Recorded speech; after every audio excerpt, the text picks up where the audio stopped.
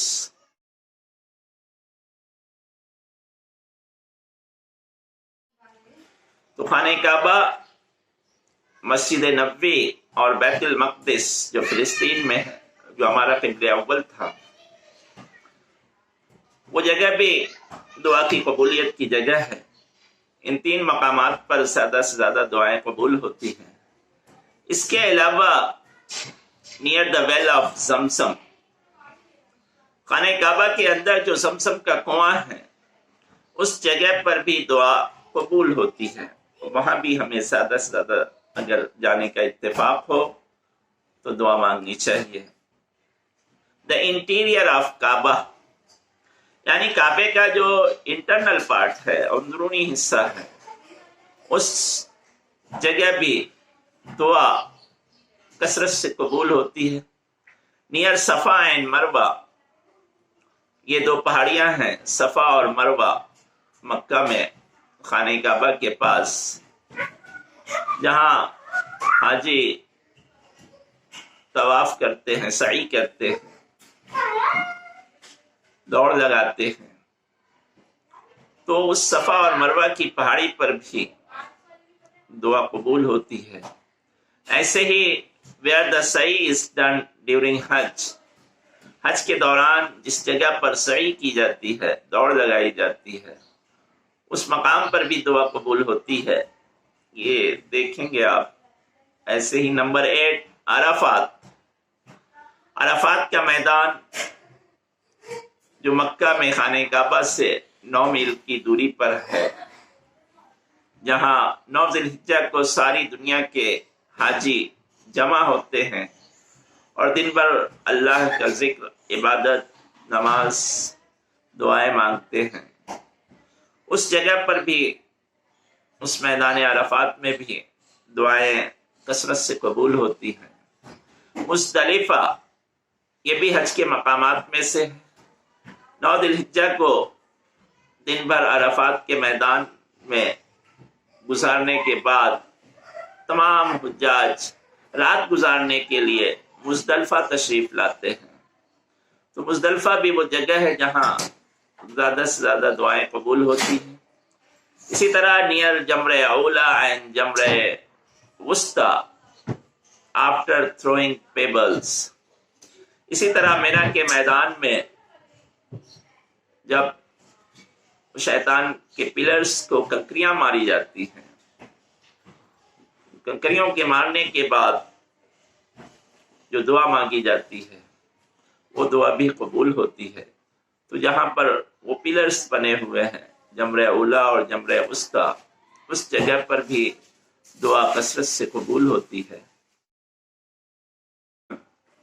یہ وہ جگہیں ہیں جہاں دعائیں کثرت سے قبول ہوتی ہیں۔